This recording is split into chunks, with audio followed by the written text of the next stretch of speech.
Bismillahirrahmanirrahim. Assalamualaikum warahmatullahi wabarakatuh. Apa kabar semuanya? Semoga teman-teman senantiasa dalam lindungan Allah Subhanahu wa taala. Perkenalkan, saya Siti Mangfiro dengan NIM 228020011. Di sini saya akan membahas mengenai fikih siasah.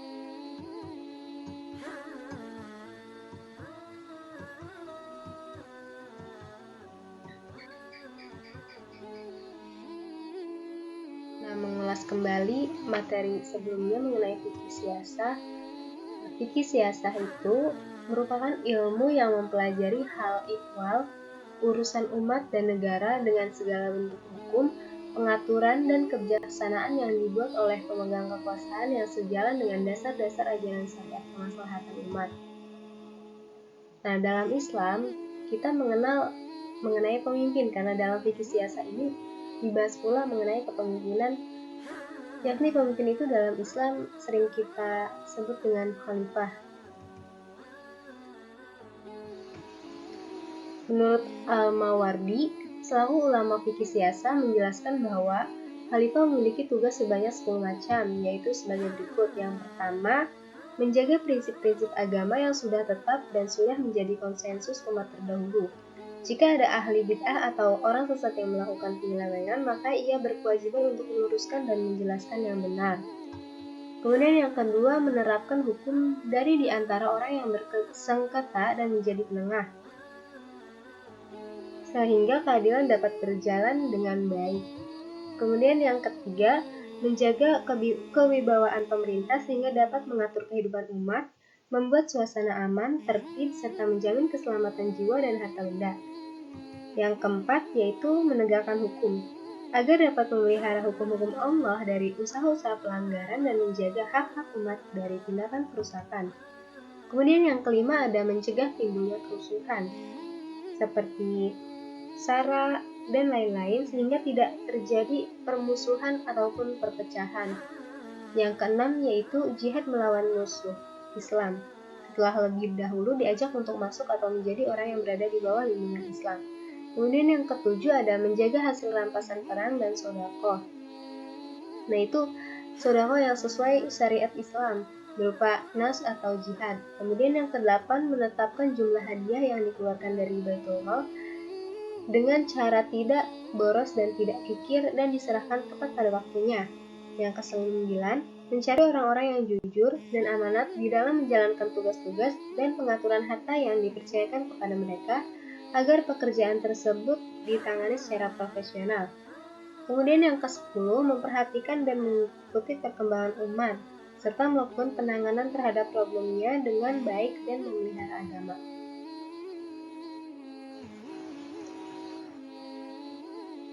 Dasar-dasar kepemimpinan dalam Islam. Yang pertama, tidak mengambil orang kafir sebagai pemimpin, yakni penegakan agama, pemakmuran dunia, serta pemeliharaan atas semua kemaslahatan umat merupakan tanggung jawab pemimpin. Kemudian yang kedua, tidak mengangkat pemimpin dari orang-orang yang mempermainkan agama Islam, karena pembentukan masyarakat yang anggotanya saling memenuhi kepentingan antara yang satu dengan yang lainnya, serta menganugerahkan semua kekuatannya untuk melakukan perbaikan. Yang ketiga, yaitu pemimpin harus mempunyai keahlian. Dari keahlian tersebut, kita bisa menggunakannya untuk kepentingan umat. Kemudian, yang keempat, pemimpin harus bisa diterima, mencintai, dicintai umatnya, mendoakan, dan didoakan oleh umatnya. Seperti surat yang dibuat oleh Ali bin Abi Thalib bahwa, tanamkanlah dalam hatimu kasih sayang, cinta, dan kelembutan kepada rakyatmu. Sesungguhnya mereka ada dua golongan, baik mereka sebagai saudara dalam agama ataupun mitramu sesama makhluk. Kemudian yang kelima, pemimpin harus mengutamakan, membela, dan mendahulukan kepentingan umat, menegakkan keadilan, melaksanakan syariat, berjuang menghilangkan segala bentuk kemungkaran, kekufuran, kekacauan, dan fitnah. Contohnya seperti pembuatan OKI, yaitu Organisasi Konferensi Islam.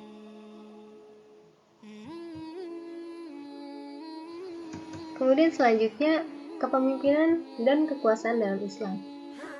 Dalam kekuasaan Islam, sumber otoritas utama terdapat dalam umat. sedangkan pemimpin sebagai wakil dalam mengatasi permasalahan yang sesuai dengan syariat Allah Subhanahu wa Ta'ala.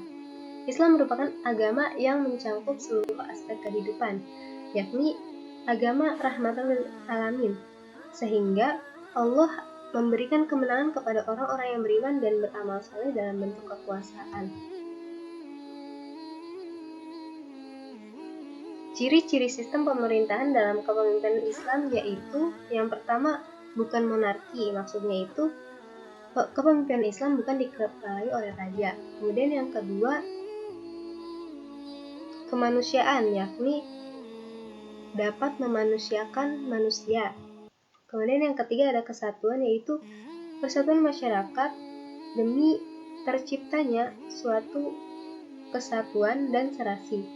Kemudian yang keempat ada berdaulat, yaitu maksudnya berkuasa penuh, namun dibatasi oleh wilayah negara. Kemudian yang kelima berkeadilan, yakni mampu menyesuaikan sesuatu berdasarkan porsinya dalam hal amal dan perbuatan.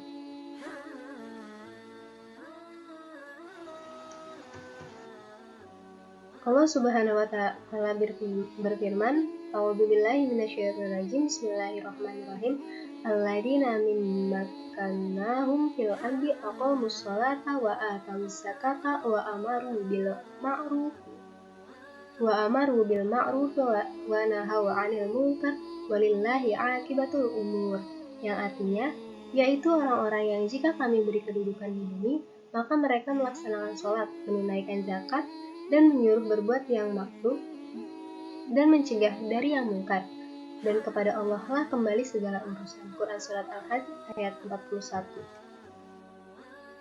Selanjutnya ada bayat. Dalam Islam dikenal istilah bayat, yang artinya membuat suatu perjanjian antara seseorang dengan pemimpin agar berkomitmen mencapai satu tujuan. Hal ini seperti yang telah dicontohkan Nabi Muhammad SAW ketika melakukan bayat Aqabah, Ridwan, dan lain-lain. Beliau membaiat para sahabatnya supaya berkomitmen dengan sungguh-sungguh dalam memperjuangkan Islam. Bayat memiliki masyru'iyah atau pensyariahan yang kuat di dalam Islam.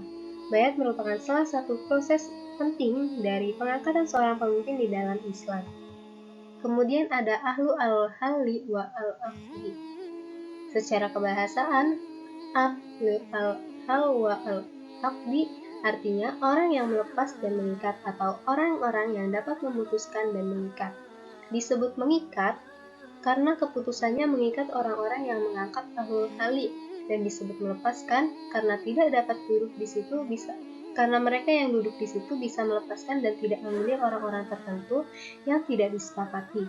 Sedangkan menurut para ahli fikih siasah, ahlu al-hali wal al-aqdi adalah orang-orang yang memiliki kewenangan untuk memutuskan dan menentukan suatu atas nama umat atau lembaga perwakilan yang menampung dan menyalurkan aspirasi atau suara suatu masyarakat.